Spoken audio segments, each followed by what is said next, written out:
Hello, this is Greg Allison Green Greg's coming to you on the 29th of October 22. I am on deck. It's 2,500 hours since that time. My friends, I got special guest tonight, Cowboy Roy Rogers. And Cowboy Roy Rogers also has a YouTube channel, so you might want to check that out at Cowboy Roy Rogers and Cowboy Roy. And my friends, he is a trucker, and he's also the vice president of the Freedom Restoration Foundation, vice president for operations, that is. We got one vice president. He's vice president of operations for the Freedom Restoration Foundation because he is super busy. He does a lot for us. He carries a lot of weight for our organization, and I really appreciate what he brings to the table. He's a hard worker. He's a patriot. He cares about this country, and as a truck driver. And as a truck driver, he's caught up in and facing these potential shortages coming at us. So, Roy, tell us a little bit about yourself and tell us why we got these shortages coming. Yes, sir. I've been a trucker for my occupation for about 13 years now, almost 14. And after the rest of my career in the transportation industry on heavy and medium duty trucks and buses.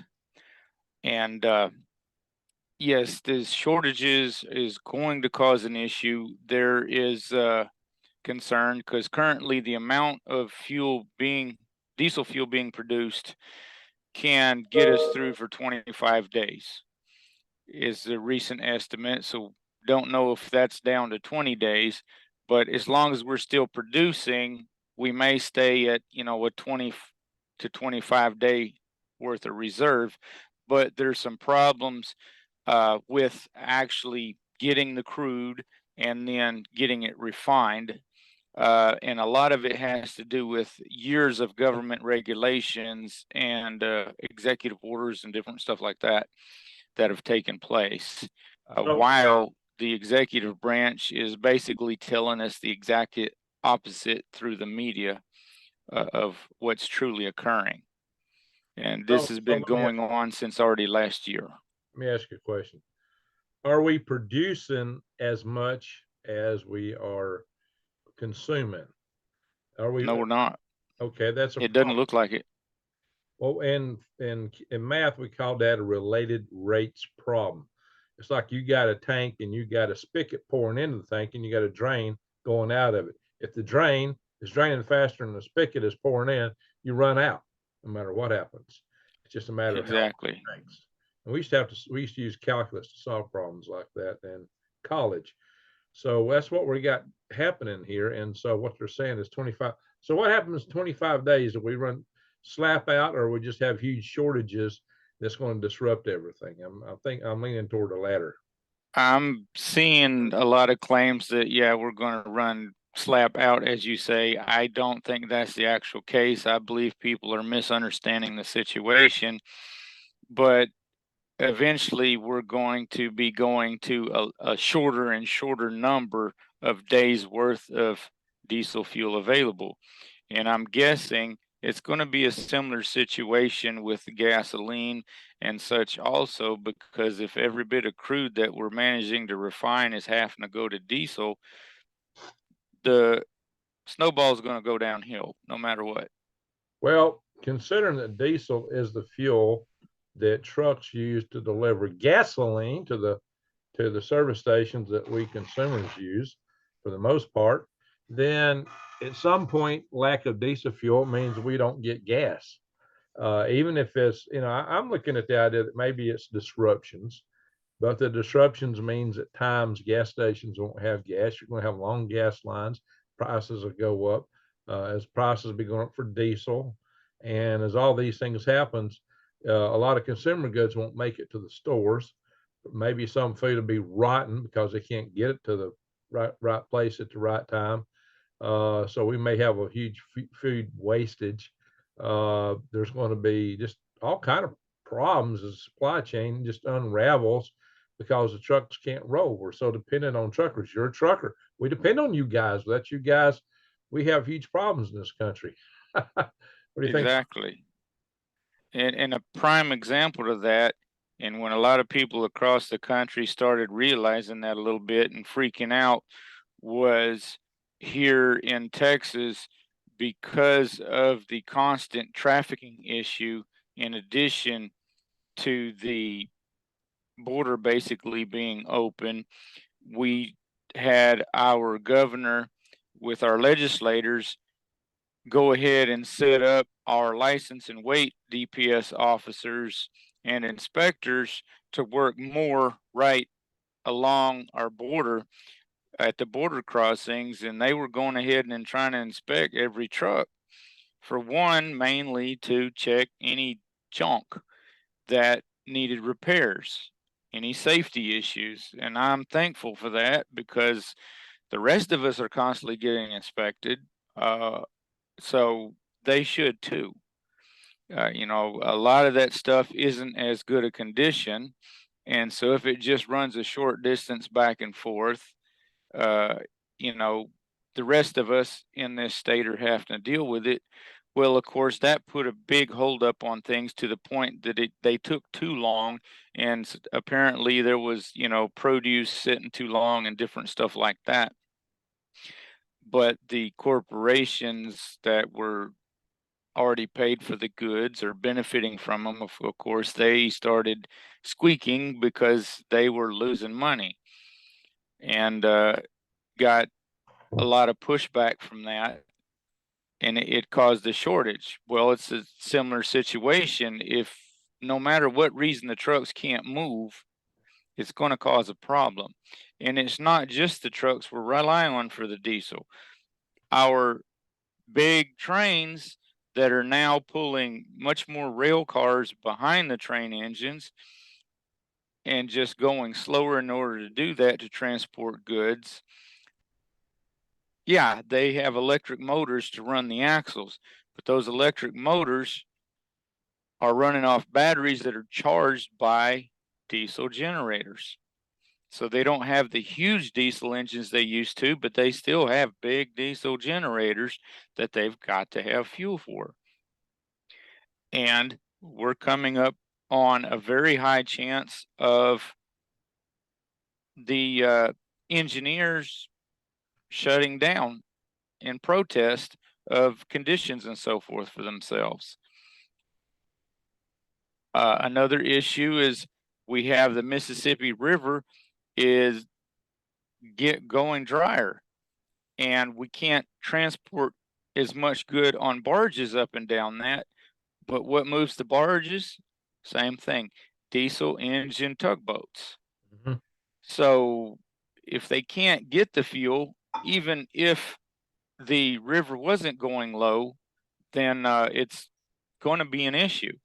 Well, I've learned recently that each one of those barges carries as much as 16 train rail cars and as much as either somewhere between 70 and 100 tractor trailers for the big trucks.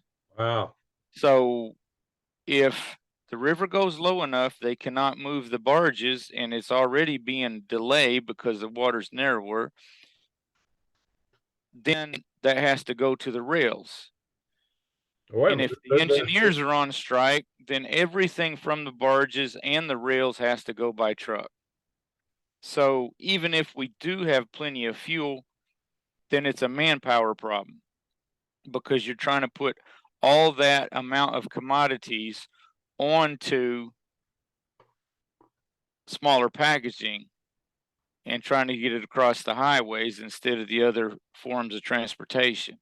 Well, that would create another problem. The trucking infrastructure probably isn't built to accommodate making up for trains and barges. I mean, it just don't carry as much. It absolutely is not. The highways are not.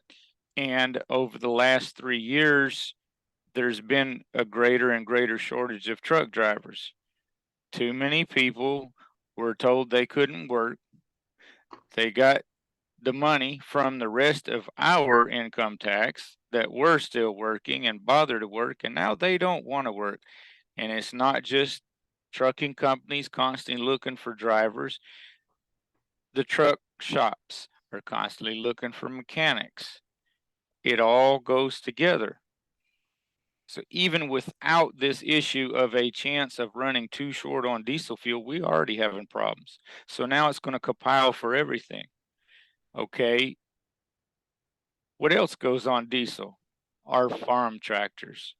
The vast majority of them run on diesel fuel in order to plow and cultivate and work the fields and to harvest with combines, hay cutters, and whatever else. Okay, our natural gas powered electric generation plants use diesel for backup power. So if there's any hiccup with the natural gas going to those, well, if they have to do that, they can't get the diesel. When they run out, we don't have electricity from those. We're not putting in more nuclear power plants. Instead, they're trying to shut them down. And we're in much better shape than Europe. They're shutting them down and then having to go to coal in order to attempt to halfway keep up. So, you know, in the North, especially in the Northeast, they use heating oil for the houses. How is that related? Is the heating oil also going to be in a shortage because of the base reasons? I mean, all these things are going to be in a shortage just because you don't have trucks rolling. Even if they wouldn't ordinarily be, there's going to be shortages all over the country until this diesel fuel problem is solved. So I'm expecting that the people in the North are going to be getting cold. What's going is this problem going to be solved anytime soon? I personally don't think so, because the administration is doing pretty much the opposite of fixing the problem. And we have a person in the Oval Office whose campaign promises were to put a stop to crude oil and natural gas. Well, we're seeing what that means. It's a catastrophe. Maybe a lot of people thought, oh, that sounds good, but they don't realize what it means. Once you lean forward toward the camera, and let's read what that cap says. It says, sure thing. Yeah, look at it. The E is the empty E. Oh, you get exactly. Lots of people owing me diesel money so I can get some at the pump. I'm having to do goofy stuff to be able to get some affordable diesel. The place this past week that the fuel was the cheapest along my route, all their truck pumps were broke. Something was wrong. They weren't getting power to them. Really? And so I'd have to pull up by the pumps for the autos. And thankfully that location was set up with a long hose with a cord that could let it extend. And I'd stick the nozzle and stand around, wait on one side to get some fuel in it, and then stretch it across and put some in the other tank until it hit the $300 mark, because that's all it would let me get. So yeah. I was having to stop there twice a day and be there over 15 minutes minimum if nobody was in the way to get it. Well, you're lucky it had a roof high enough you get your truck under it. One of those covers. Oh yes, especially since my truck has the stand-up sleeper and the tall stacks up above it. So yeah, I'm over 13 feet high. Wow, what you're having to put up with now. I saw where in Kingston, Arizona, one of the service stations has a sign on the door that says you're limited to 60 gallons. I'm thinking, well, if I'm a trucker and I got to go across the country, I still got to burn the same amount of fuel. That means I got to stop more often to get it. I mean, you can't make a trip without burning the amount of fuel it takes to make the trip. I mean, we're facing some weird junk here. I mean, if more stations are doing that, what's it going to do to you? Within the past months, I believe I heard the exact same thing being done in New Mexico and possibly El Paso, Texas also. So those trucks, the over-the-road trucks like that, they're having to stop and wait in line pretty much at every one of them truck stops when they're running out through the deserts and so forth. And so, you know, what are they spending? Half an hour to an hour several times a day? You know, how far do the truck stops in the desert? I mean, I'm assuming there's areas where you pretty much got to stop when you can. Exactly. Yeah. I mean, just even out across West Texas, you head west, you get out past San Antonio, there's some driving in between those cities. Even down heading to the Rio Grande Valley where I go, you pass Falfurrias and it's 60 miles to the next fuel station for anything, because the little bitty towns, they don't have fuel stations anymore. Yeah. And even when they did, it was no truck stop. Wow. If you could get in there, have fun getting back out, they get trucks to deliver fuel, but that'd be kind of like trying to go fuel a big truck at Walmart with a trailer behind it.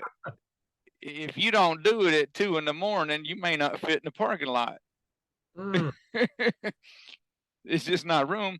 And I've learned something recently also, that store and a lot of the small places and little mom and pop stores, they don't charge the fuel tax that is supposed to be charged on the big trucks. That's how they're able to sell that diesel cheaper.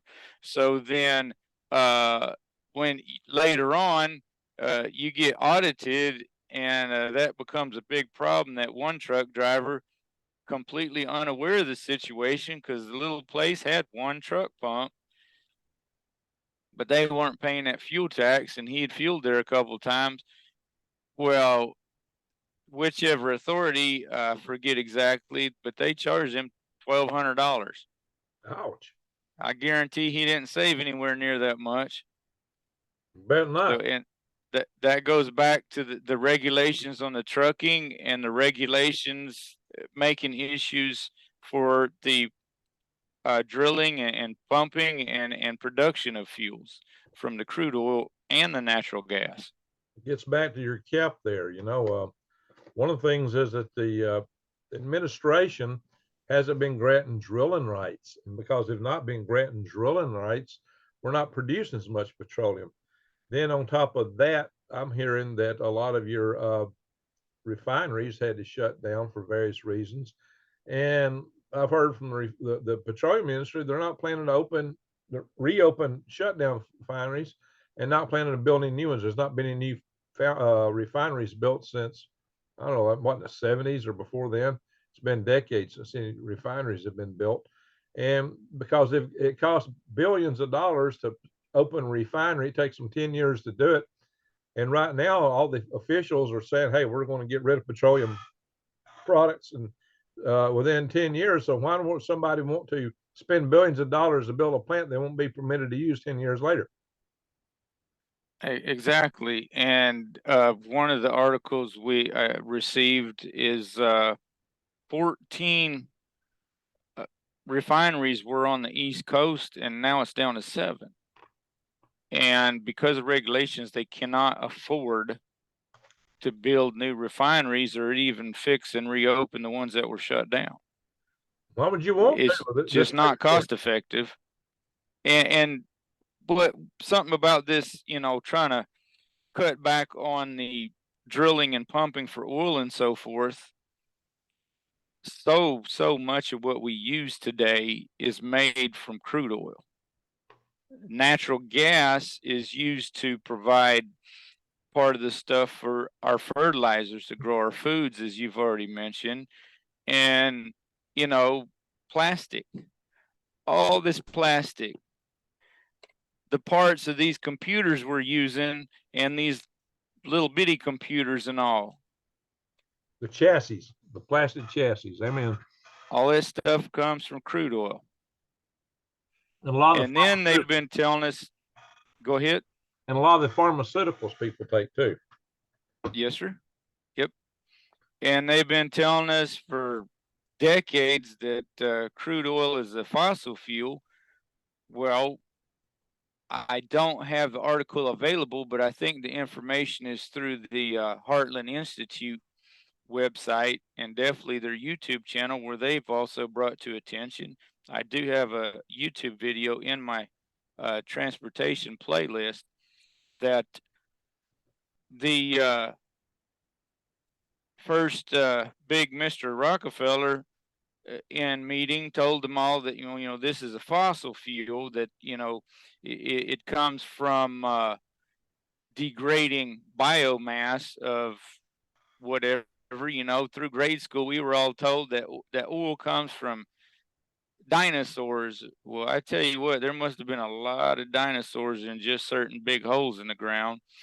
But fossils are only found a few thousand feet deep, depending on, you know, what type of situation happened to cover with ash, soil, and whatnot.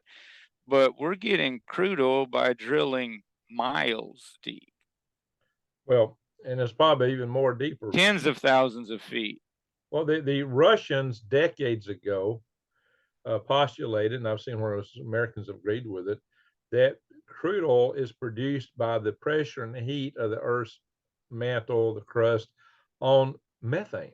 There's methane in the Earth, and that the methane gets squeezed, compressed, and heated and cooked down into crude oil. Now, I don't know, but I've definitely had people arguing that case to me a long time ago. And of course, I've seen articles on it. So that could be. I mean, Very interesting. I haven't found any articles on that. I have heard that even recently other scientists have said that the crude oil and the natural gas is regenerated by the earth. And that's probably why, since I was born in the 1970s, we were already being told that we were going to run out of crude oil. Well, instead of ever running out, we keep finding more and more large deposits. So something is a little different. And of course, sure, there's those past 40 something years of new technology to better understand things.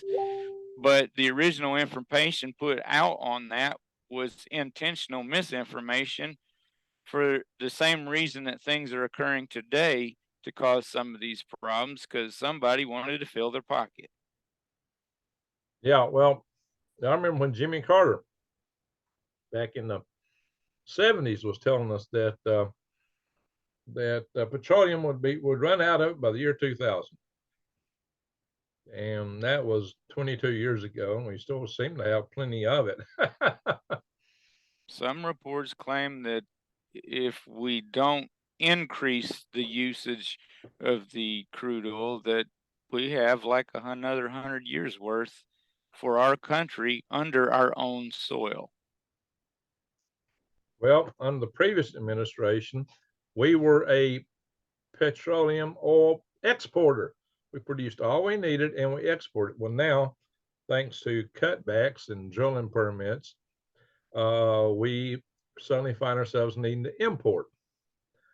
And Biden did not make friends with the Saudi Arabians. We made for good, bad, or worse. I'm not judging, but Nixon made basically a drug deal with the House of Saud that we would protect them in exchange for them demanding countries to buy their oil in dollars. And that made the dollar the world reserve currency. And it's also known as a petrodollar due to that. Yep. And the funny thing is that we're not honoring that anymore. And the Saudis wanted to buy F-35s, and they had a deal to buy F-35s in the United States. And the Biden administration cut them off. I don't know if it's been established, but he cut them off. And, they are actually facing off with and afraid of the Iranians. And they also weren't happy because Biden was trying to make a deal with the Iranians on this the Joint Comprehensive Plan of Agreement, the JPOA, or however you say that. They did not like that. Neither did the Israelis, but Israel and Saudi Arabia were together because they're both worried about Iran, very seriously worried about Iran. And Iran and Saudi Arabia have been having a proxy war through the Yemenis. So, and there's been attacks on Saudi facilities. So the Saudis are very sensitive to that. Now, maybe they were involved in some other deals, like was supposedly a reporter got off. But, this is all factoring in, and it puts more at risk than our oil. It puts our entire economy at risk. The whole reason we've been able to, as a nation, deficit spend so free willing without Weimar Republic inflation is because there's so many dollars out there in the rest of the world. Yes. And that's coming to an end. And we've spent so much money that we finally, I think we pushed the elasticity of that system. We went over the top basically, and now we're seeing the inflation And as the dollar ceases to be the world's reserve currency, it may take a bit of time. There's still a lot of them out there. We're going to see inflation really kick into hyperdrive if we're not careful. There's nothing the Fed can do about it by raising interest rates at that point, and they are doing that, which is choking the economy. Now, when your economy is being choked, well, you got inflation. See, the raising interest rate is supposed to be taking the heat off of spending, which, you know, they say, well, spending is driving prices up. I would say it's source materials that are driving prices up, among other things, and labor shortages. So I think they're a little bit off on that. I'm not sure how. I mean, it will work to a point initially, but as we go Weimar, no, it ain't going to help. So we're heading into troubled times. As we're heading into war, we're looking at economic collapse. Our supply chain is unraveling. You know, the political tensions in this country, neither side wants to be able to accept whatever comes out of the election. We're heading for some rough waters, and we're heading there fast. And people are, you know, just taking it like, nah, nothing's happening. I'll be okay. You know, maybe if I buy an extra jar of peanut butter, I'll be set. People really need to wake up and start getting ready. They need to prep because we're in perilous times. That's why I do things like my, you know, I got several things I offer in that area. You know, like I do prepwithgreg.com where you get the long-term food storage. But I do videos telling people how to eat free. I mean, if they want to pick on me about that, so I got videos telling you how to go out there and eat for free, but you won't get the carbs you need doing that. Yep, those videos are in my foraging playlist. Yeah, and I have a few buckets of that from your Prep with Greg's also, just to help make sure. And I got them over at a different place. That way, if something goes wrong here, like when recently some yahoo set the roadside on fire and could have burned down all my buildings, well, I wouldn't have had much food to eat other than what's still growing out in the field that I haven't learned which ones agree with me yet. That's why you need to do several things. I do encourage people to go to the store and buy the beans and rice. I mean, it's not like I don't do that. Well, and dried peas too. Yeah. There's several different dried peas, so you can, you know, make it a soup or something instead of getting burned out on beans and rice. A lot of folks don't ever think about that. Well, I'll tell you what, in most of the world, they only get to eat one kind of meal for their entire lives. That's all they get. They get one thing, rice and something with it, and that's it. That's all they'll ever eat. That's all they ever know. They eat the same meal every day. And they're happy to get it because otherwise they'll be starving. I mean, you know, Americans, we're spoiled. Yep, across that southern border, a lot of people live on potatoes, black beans, and tortillas made from the corn they raise in the field.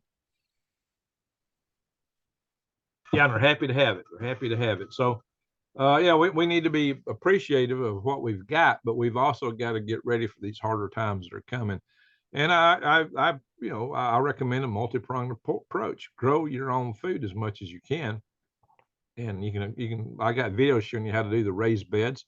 You can get the seeds because you got to get seeds that you can replant the same thing again. There's that many sources, but you can get them as cheap as anywhere and get good sources through True Leaf Market. There's links to that in my videos.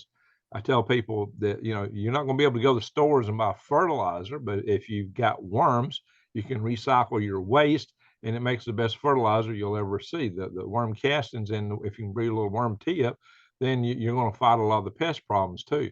So I cover that in my videos. I mean, that's why I started a worm farm, for Pete's sake. I realized this was going to be the time's coming that you needed something like this for your garden, and I realized a lot of other people are going to be needing it, so I started a worm farm. And with that stuff, even as simple as not throwing away your grass clippings and your leaves and stuff. Yeah, you can recycle all that. You plow it into your garden or use it to feed worms or the worms whatever. Are converted a lot faster, and they make the worm castings. Worm castings are so amazing, you wouldn't believe it. So yeah, don't throw it away. I mean, even paper can be broken down. Worms are good for all that stuff. So, you know, I do sell worms at greengregs.com. So people need to pay attention to that. But, you know, that's why what I bring is a multi-pronged approach. I show people the videos on wild edibles, gardening. A lot of people do one of these things. I cover all of them. I've gone to the big box store, did 2 videos out of buying stuff at big box stores. And then the specials with the prepwithgreg.com, they're awesome. Right now, it's like, you know, $2.67, less than $2.67 a meal with a $250 off special. I mean, it's just amazing.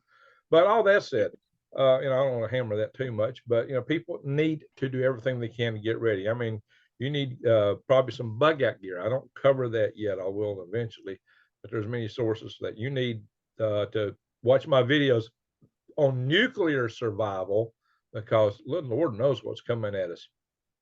No kidding. And that playlist is added into my playlist also. I saved it on my channel for folks. Good. And also, there's possible solutions for replacements, alternatives for the diesel fuel and stuff that information is available, and we'll bring up that at the end of this year for folks that want to hear everything. Well, I know for people that have their own diesel vehicles, a lot of them are interested in using fry oil, the oil out of restaurants and things like that, old cooking oil. And that might work from the personal level. I don't know if it cover everybody that's got a personal diesel vehicle, but I have a hard time imagining that's going to cover the trucking fleet. No, it won't. And also, it's doesn't work in the new electronic engines. Oh, really? That's correct. Oh, If you just take it and clean it, refine it yourself, it won't not work in the electronic engines. It's a good way to mess them up. wow. The old Ford 7.3 or 7.3 turbo, the old Cummins 5.9 liters with a little rotary pump on them. No electronics, and the old Chevy 6.2 liters. Yeah, they may work in that, and the 80 something Mercedes cars and such. The old 240D, or I think they think Mercedes had a 300 or something like that during those years that people have used those. And then of course you've got to have a heating element on the car in a way to keep it always keeping it warm in the wintertime. Otherwise, it's not even going to go into the fuel system. That stuff is exactly what I haul, and it gets thick and nasty, Oh, yeah, yeah. Okay, and it'll that's foam up too. right, And right. to That's get it out common. of the Oh, trailer and to flow well into the plant, they actually have to heat that up with steam a minimum of an hour oh, wow. in the summertime and 3 to 4 hours in the winter. Holy And smoke. here in Texas, we don't get that much freezing, and still, they have to heat it 3 to 4 hours and for it to flow out on its own. A different plant that I have to deliver to sometimes over in Houston, they can actually. They used to just use the pump trucks, suck it out into the truck, same kind of truck that had pushed it into the trailer, and then suck it in there and then blow it in the plant. And they finally realized that it's taking too long. So they hook up to the loader hose on the thing and run the blower on the truck that normally blows itself out, blow into the trailer so it'll push out the dump valve. Oh, wow. And thankfully that normally works. It takes about 45 minutes instead of 2 hours, or the 4 to 5 hours that it takes at the other location to empty a trailer. Was it as But hard to load your trailer as it is to empty it? uh, no, because like I said, they normally I just swap them out. They're Oh, ready to I see. go. I see. I see. But the pump trucks have a pump on them that will suck the grease up out of the containers at the restaurants. But in those containers, it gets thick enough that in the very bottom of the container, they have a big 4-inch tube in a U shape. They take a propane pear burner, and it's just like a 3-inch tube with the flame blowing out of it using the propane, and blow it into that 4-inch pipe that goes through there and heat the bottom of that container. Heat Mm, all that grease up in there before they can stick the hose in and suck it out into the truck. okay. And then when it's in the truck, well, it's moving around. It's still a little bit warm. Then they can go uh, blow it out into the trailer through a 3-inch hose. Wow. Wow. When I was in the Army, but when I got out of the Army, I joined the National Guard, and I went up driving a deuce and a half some in the National Guard. So I had a communication shelter and a generator I pulled around. I'd drive that thing up on mountains, even like where a Jeep would go. I mean, it's pretty amazing those deuce and a halves to go about anywhere. And the other thing is amazing. Yeah, we'd basically pull them out in the middle of nowhere on a mountain, top of a mountain. And what was cool was they claimed that you could burn anything in those deuce and halves. They claimed you could even burnt motor oil. I don't know. I think that's a stretch, but that was the claims they used to make. They said that the whole thing about that engine, it was spec to be able to burn just about anything. I'd love to have a no deuce and a half. That'd be the greatest bug out vehicle you could ever have.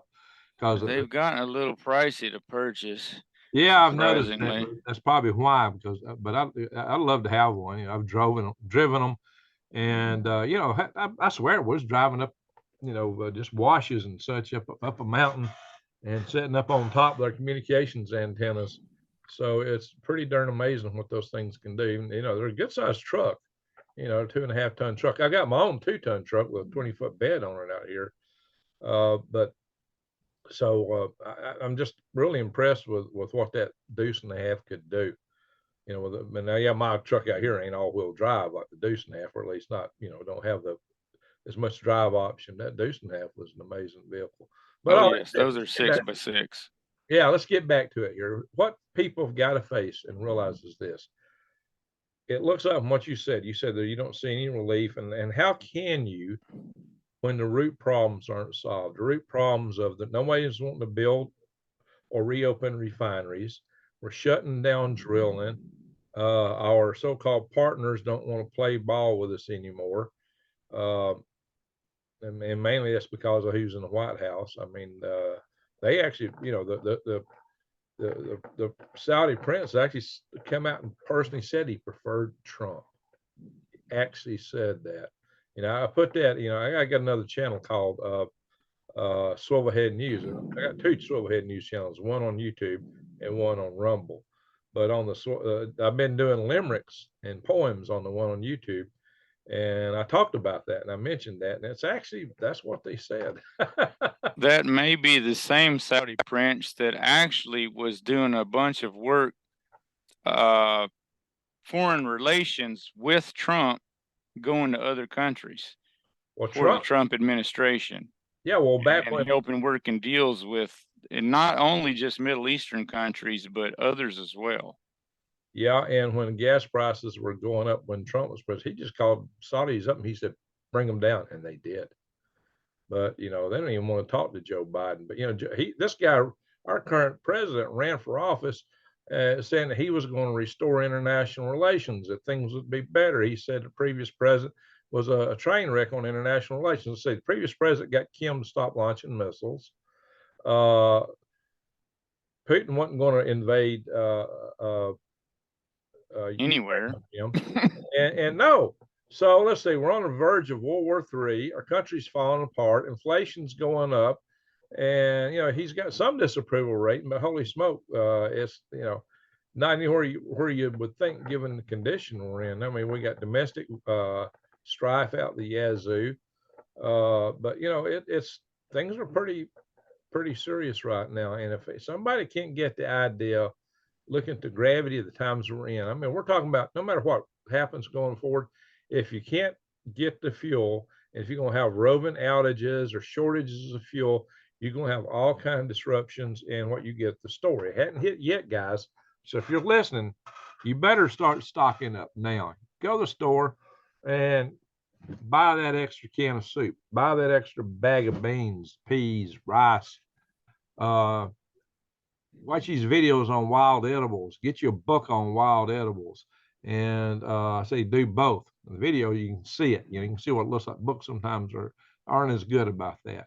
So you know, you need to do both. But when the grid goes down, you ain't gonna have videos unless you've downloaded them and got a battery pack or a generator or something. You can have that book in your bug out backpack in Right. your vehicle or whatever. Right.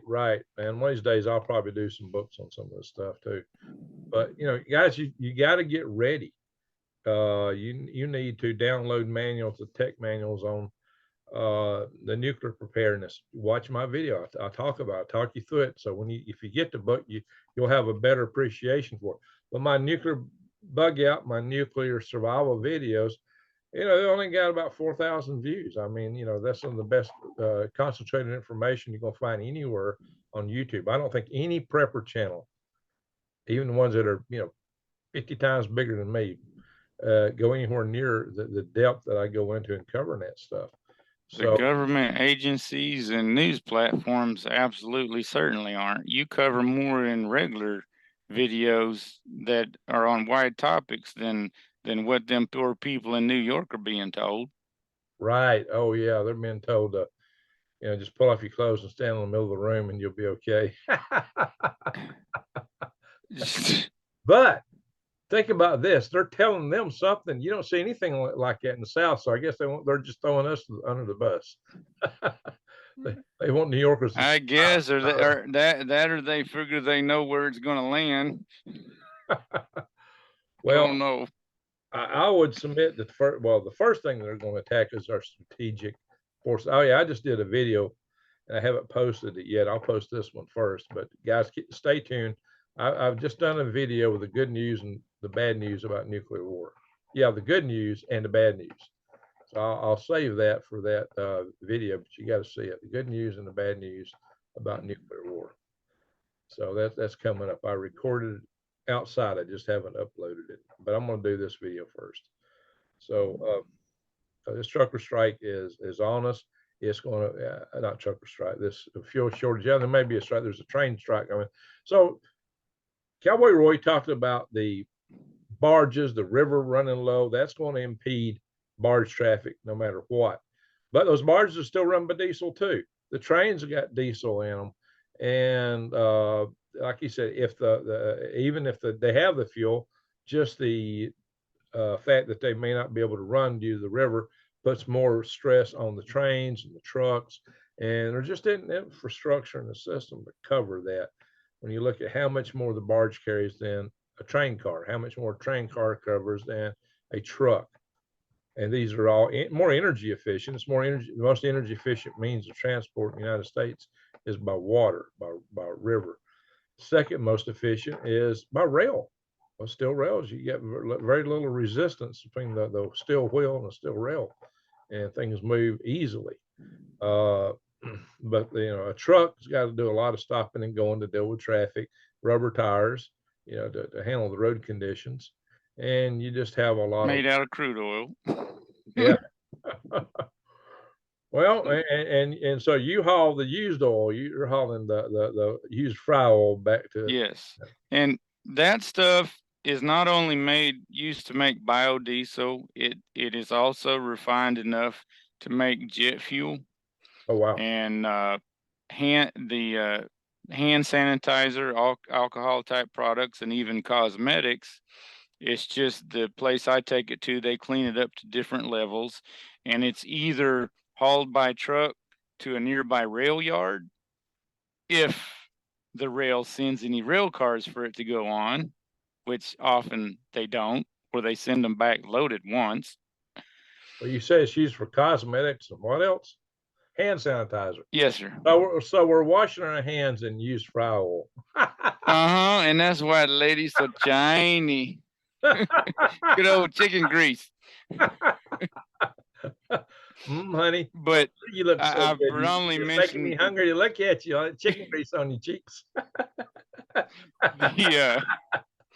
Chicken the grease. Jet fuel, because the real chick, she's got chick grease on her cheeks. If we're short on diesel, we're short on biodiesel because we can't transport the grease, or the trains aren't being sent to pick up the used grease. And that's what holds me up a lot, is you're not delivering gas. They can't get rid of the finished product. Yeah, because it's not being picked up. Some of it is picked up by truck. They can't cook in the restaurants because they can't get rid of their grease. They have to be able to do that. So these dominoes start falling everywhere. It's like one of those games where you kick over a domino and it splits off and runs all these different trails of dominoes. Yes, sir, exactly. That's what this looks like. There's going to have to be all kind of ramifications and shortages. So toilet paper preppers beware. You better be peppering some alcohol to pour on that toilet paper, leave it sit for 10 minutes, and use it for a heater. There you go. Make sure and have it in a metal coffee can so you don't catch the rest of the house on fire. Oh, yeah, If you light it too soon, it puts off too much smoke. You might asphyxiate yourself a minute. carbon monoxide. But on the jet fuel, you know, if they're not getting the biodiesel to make jet fuel, they're not getting the crude oil to jet fuel. Because people say, well, if there's not trucks, trains, or barges, we'll put it on an airplane and then just a short distance on the truck. All right, so sure, they use a different fuel, but trains, if all the production has to go to diesel, or they're just flat not getting the crude oil, if the refineries aren't doing it, it's just not going to be there. If it's not coming out of the ground, if it's not going through a pipeline, it's not going to be there, period. Even when it goes through a pipeline, that gets it to a point, but from that point, it's got to be delivered by a truck. Yes, absolutely. I mean, the trucks are moving everything at some point. Even stuff moved by rail, it gets to a rail head. From the rail head, it's moved by a truck to the final destinations. So trucks are involved in every step of this process. Diesel fuel is involved beyond that. It's not just trucks. It's trains, planes, and automobiles and trucks. and the folks that rely on Amazon and the UPS and FedEx, well, guess what? Everything that goes to their warehouse comes on a big truck. Oh, yeah. They don't run that little van 600 miles a day in a one-way route just to go drop off at the house. Right. You know, Uber Eats can't do anything if they can't get some kind of fuel or if the store can't open. So it just, and okay, electric cars. Well, if the power plants can't keep going, or if you can't get tires for that electric car, if you can't get all the plastic junk to make it, okay, look, all this we better get our bicycles. All this started because they told us there's a new Green Deal. They told us that we can switch to electricity and reduce the carbon footprint on this planet. Well, I got a lot of problems with that. One is that it actually takes more carbon to run an electric vehicle because the power grid is inefficient and you transfer it and put it to the vehicle, and two, at least presently. And three is that states that have, cut out their other means of production, like California, are now in, brownouts and blackouts, and they're in severe shortages, and it's just going to get worse. So they don't add up. The new Green Deal is an empty account, and we're wrecking our whole economy, our whole supply chain, in order to make these unobtainable objectives come supposedly true. Or maybe the real objective is just to wreck the country so they can reset the economy and make Klaus Schwab happy. I don't know. Absolutely, because it's all to fight and reduce something that is not harmful to mankind. CO2 is our exhaust. Every mammal, every living creature that's not a plant emits CO2, and without enough of it, plants don't grow, so we don't have food. Well, and that's why I mentioned Heartland Institute. Their YouTube channel and their website is one of the best resources for a one-stop shop to gather information on climate realism and what's really going on, which I do have a climate realism playlist also. But 400,000 parts per million CO2 is harmful to man. That can kill us. If we don't have oxygen, we have that much CO2 in a closed space like an elevator or something, then yes, we're not going to survive. Okay, our Earth is roughly at 400 parts per million. And as a gardener, I'm pretty sure you know better than I that greenhouses pump about 2,500 parts per million CO2 to help the plants grow better. That's what the plants are designed for, because the Earth used to be there. The Earth used to have a lot more CO2 in the atmosphere. Yes. they're telling us that the world will end, we'll all burn up and die if it goes just a itty bitty bit higher. And yet it's been vastly higher in the past, and life could thrive. It is It thrived better. There were megafauna and megaflora.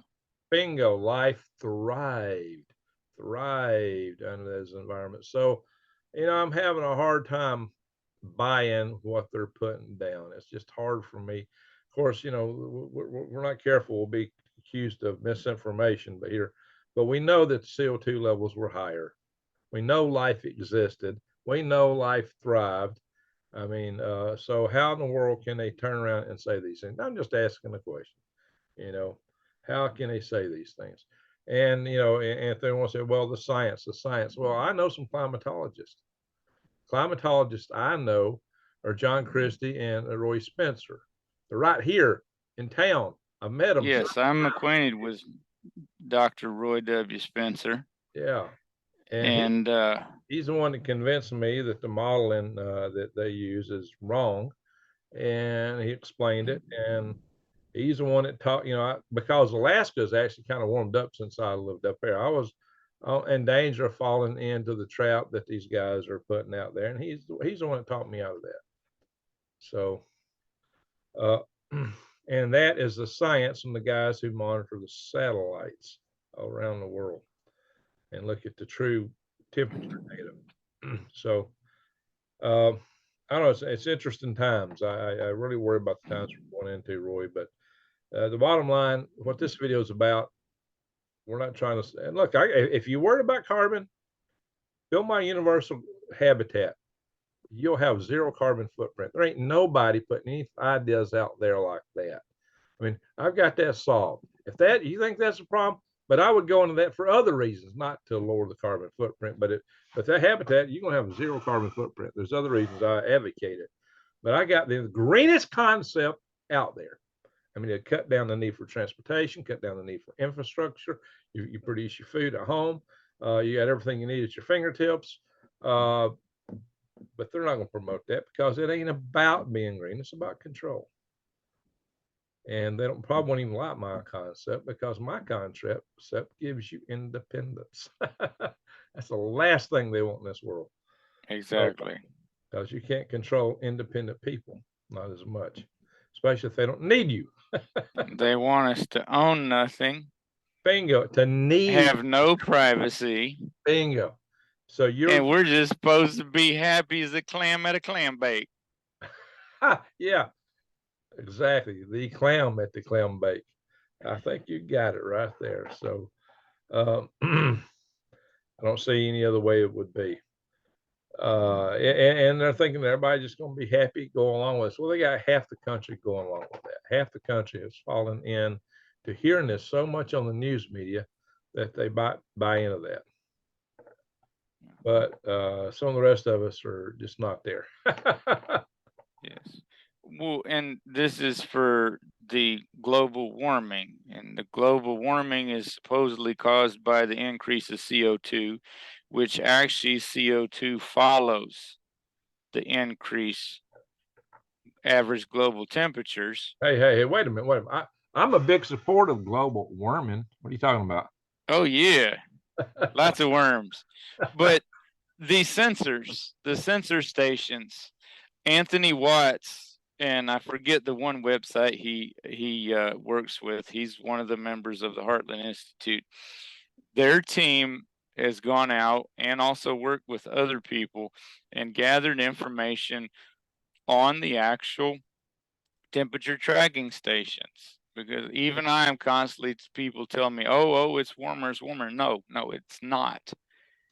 Every time there's it is not. 15 years ago, there was plenty of days in the summer, 115 to 120 degrees, and I was working in San Antonio, and over the pavement, when it reached 135 over the hot pavement, the boss would tell us to come in the shop, and the hottest point of the day above that pavement, it was 150.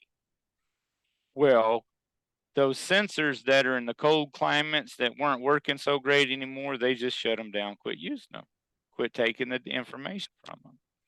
And then all the other ones that were out in fields Well, the universities or the airports and so forth expanded and expanded, and the same little station that was in the middle of an open field has a sidewalk and a parking lot beside it. Or even better yet, they put it right beside an exterior part of an AC unit for a building. Yeah. So not only is it reflecting heat off of this stuff, but the AC unit is producing heat for that thing to sense.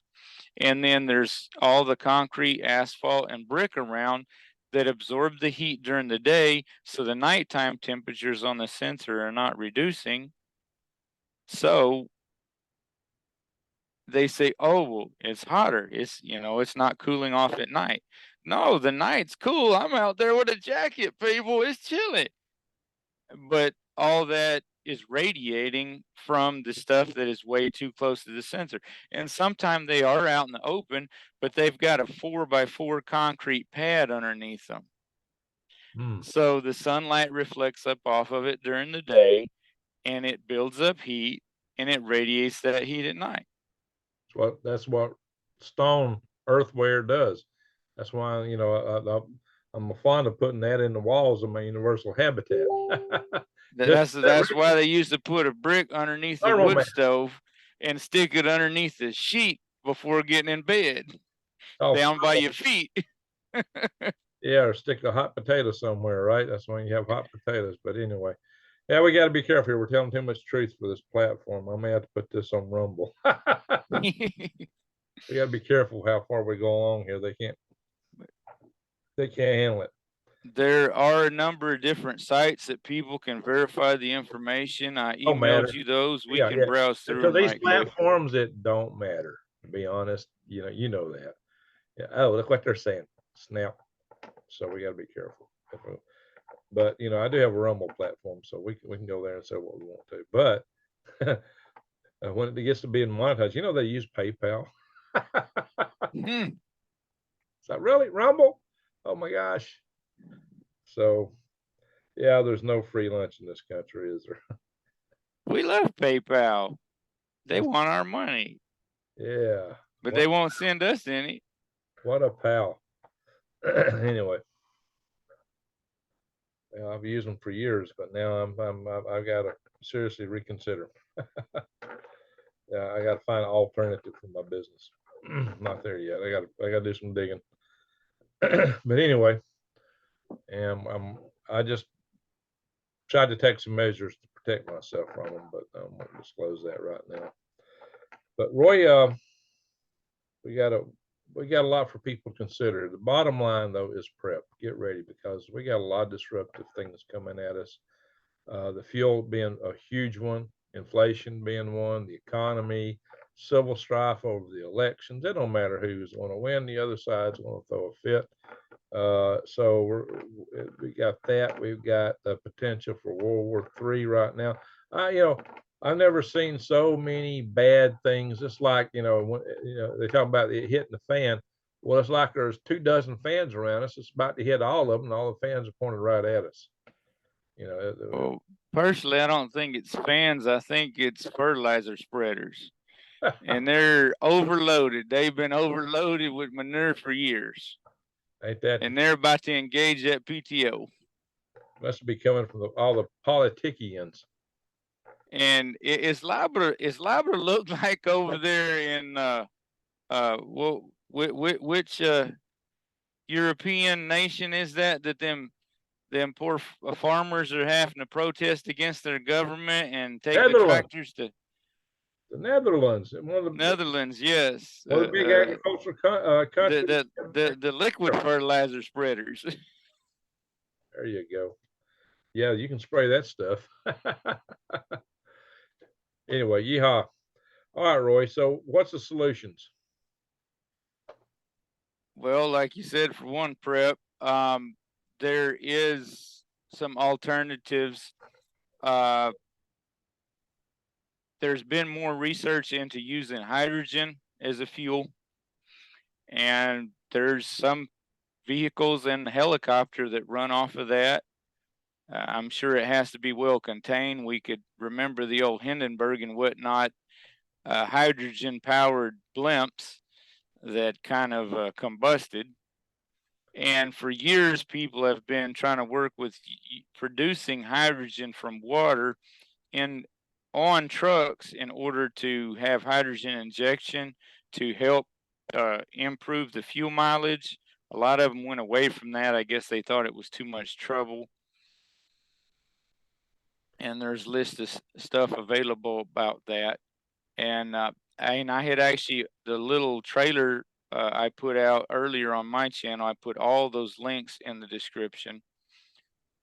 And another deal is I have a playlist added within mine that is from Grand Solar Minimum Solutions. A friend of mine, he put together, of wood gasification, and how to make your own gasifiers and so forth.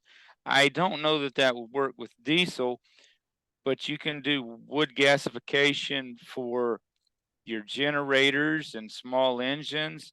And I have an old buddy in Florida who had a 1970s Ford pickup truck, or well, a Ford in the 70s, that he had a wood gasifier built in the bed of it.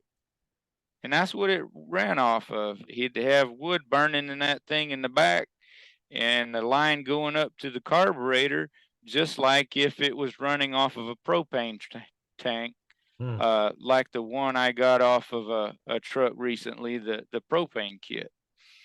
So, there's different options available for us to do for ourselves. The first option would be to push U.S. Congress to actually legislate instead of just taking money off of lobbyists, and to do what they need to do for we the people, and maybe remind them that if they're not going to do it, then they should retire and let somebody else do a better job. But of course, through U.S. Congress, we can't rely on that. We've got to work with our state legislators, and not just for the stuff related to our fuels and transportation for ourselves, but the stuff related to our electric grids and the nuclear energy that's available, and so forth, that Greg and others here provide about that. And I'm hoping to put together a whole list of the information that you and others have put, because we've got to make a change, or we've got to do like some of these articles say that, I believe it was the one from Reuters, well, just going to have to reduce the need for the diesel fuel. Well, the actions that are being taken are actually increasing the need for diesel fuel at this time. Yeah, while there's a reduction in production. You got to interpret what they're saying there. I mean, on one hand, okay, well, maybe you'll have an alternative like hydrogen, but the other way to decrease the need is direct the economy, where people can't afford to buy the stuff that you'd be delivering in the first place, or it just won't be able to be shipped. So, and if that's their sole objective is reduce diesel consumption, then they succeed. But what do they do to the country? So, yes. This kind of reminds me, though, the concerns with artificial intelligence is that if it has a particular objective, it might destroy the world to meet whatever that program objective is it's got. I'm beginning to think the politicians are sounding a lot like that. So they're so great. I wouldn't call it artificial intelligence. It's something a little bit lower level than that. Chosenly uneducated is my personal term. Okay. Well, Roy, what else should we cover tonight? We've kind of beat around the bushes, but we've covered a lot of ground and talked about the problems, the issues. I want everybody to understand we've got a Freedom Restoration Foundation. It's a place where people can go to look to see how to take action with the federal and state officials. We cover both. If you go to our Action Center, you'll see that. So check out our Freedom Restoration Foundation. You got a vice president of operations, and Roy and myself being president of it, founder and president. But guys, we're just trying to help the world. We're trying to make this a better place and get through these crazy times we're in. And we got to tell them that no, we want freedom. They want to take freedom away because you can't control free people. To them, it's all about control. I'm saying control is the last thing we need. So if somebody wants to be controlled, let them move into the cities where the people seem to be happy with this stuff. But some of us just aren't there.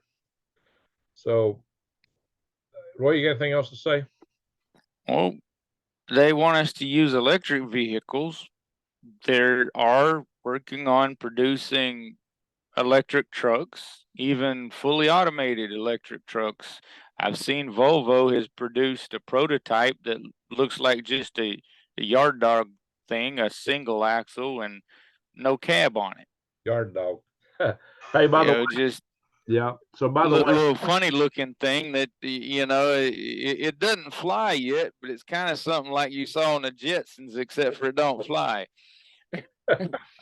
But okay, those electric cars, not only does producing the electricity for them to be charged have a larger carbon footprint, the electric cars manufacturing has a larger carbon footprint because of the mining of the lithium and making the batteries and all the plastic parts and so forth for them, which goes back to crude oil.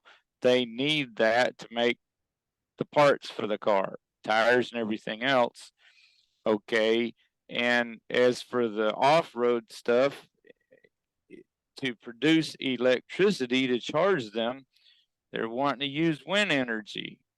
Well, same thing. It's using fossil fuels, as they call them, to produce all the stuff to produce those wind turbines. It's plastic, it's steel. They've got to have natural gas for the foundries to melt that steel down from the ore and to make the products. And it's, how's it put up? It's hauled with trucks. It's put up with diesel powered cranes. And it takes them a long time to do it too. B County of Texas, it took several months before the wind generators put up were finally actually turning. And there's been several days since then that I've seen pretty much all those 100 or so new generators sitting perfectly still on a hot day throughout this past summer. So what was keeping the grid going? What was keeping the air conditioners working? Okay, we got the solar panels. What's used to make them? For one, it's a whole lot of plastic stuff coming from crude oil. Another issue, when this stuff has to be disposed of, what do they do with it? There is no recycling programs of any sort for that yet. The huge 90 or 120 foot long blades. Turbine blades to go on the wind generators, they're being stacked up in pits. That's it. So it's actually more waste, more contamination, because those things are not steel. They don't just melt them down. There's some form of a polycarbonate plastic or something or other. And a lot of them, I guess, are being replaced because they're putting in new ones that aren't that have heating elements in them so that they won't freeze up like did February 2021, where all the wind generators down here in South Texas were frozen stiff, and they were using fuel powered helicopters to dump some kind of chemicals on them to try to de-ice them. Was that good for the environment, dumping all that stuff all over there and dripping all over the grass? Good thing there was no cattle grazing underneath it, because that wouldn't been any beef to eat. Well, I tell you, the helicopter blades have heater elements in them. I worked on Do they? Yeah, I worked on, well, some of them do. I've worked on military helicopters. I've worked on them some, and they had heater elements in the blades themselves. Yeah, I did. That's good. Well, and that's with those turbines were being built. It finally dawned on me. And I asked people in the area, that a little small service station and truck stop, they didn't know anything about it. Because I asked them, does somebody know what's the deal? Why these aren't being used? It dawned on me, there's no infrastructure. They put up all these turbines and there was no infrastructure to connect them to the power grid. Oh my God. They still had to put up all the cables, all the transmission lines. And what's it take to do that? It falls back to the same thing. Me and all my buddies, a bunch of which have retired, lady truckers too, because over regulation and fed up with putting with knuckleheads all around them on the road. All the aggressive people. Yep. All right, Roy, let's put a fork in this. We run long, and longer videos don't get as many. People don't like to watch long videos sometimes. But we start out with a lot of information here that people need to be aware of. So yeah, we've covered a lot of ground. People just need to be aware of where we're at, what we're dealing with. You got to get ready. You got to prep. And we try to take action. Maybe we need to overturn this whole green. We're not ready for this green movement. We just aren't ready for it. And Germany has already proven that. Our technology is not there. Exactly. Look in Europe. They're going back to coal because they just didn't get them where they need. And yet we've sold our whole economy short. Because we've sold our economy short, we put it out there that officially we're trying to move to this other this green stuff, and the politicians are not supporting the continuation. They're saying we're going to end fossil fuel, basically. So how do you expect the companies to spend billions of dollars on projects that's going to take 10 years when they're told it's going to be over in 7 years? And they tell them by 2030, we got to stop this, stop that. So how do you expect that to continue? They're not going to build this stuff. They're not going to do it. And the shortages will continue until the sanity ends. I think that's really it. And the previous presidential administration had filled up all of our Federal Reserves of fuels and crude oils. Yeah, and that's almost depleted. Yeah, look where we're at. I'm surprised it's not already. It's almost completely depleted. And I'm like, okay, how is our military even getting around and taking stuff to other countries and so forth? I'm told that our military has their own reserves and everything. I sure hope they do, because them same people that are sending all our supplies and equipment to Europe are the same ones poking the bears and dragons and everything else, going to have the stuff falling on our heads. And if they don't have the equipment or fuel to protect us, who's going to do it? They don't want us to do it ourselves. Hey, let's look at this perspective. Reserves are not good for long-term operations. You don't absolutely have reserve. And so ultimately they got to pull their fuel from the same sources everybody else has got to, the same wells, the same refineries. So this is going to hit them. So here we are in the verge of World War III. We've sent our ammo overseas in mass quantities, and now our fuel is running out. So how in the heck are we supposed to fight two countries on two sides of the world in our current state? Exactly. We are in a pickle, guys. We're in a pickle. And then who's making the money off of the deal? Okay, Europe doesn't want natural gas or diesel or oil or gasoline from Russia, so they're buying from China, who doesn't produce that. So where's it coming from? Russia. Exact same place. Russia. And if they can't get enough from us because we're not producing it, so what is supposed to be destabilizing Russia is enriching Russia. Their currency is dramatically increasing value. Right. So they're benefiting from it.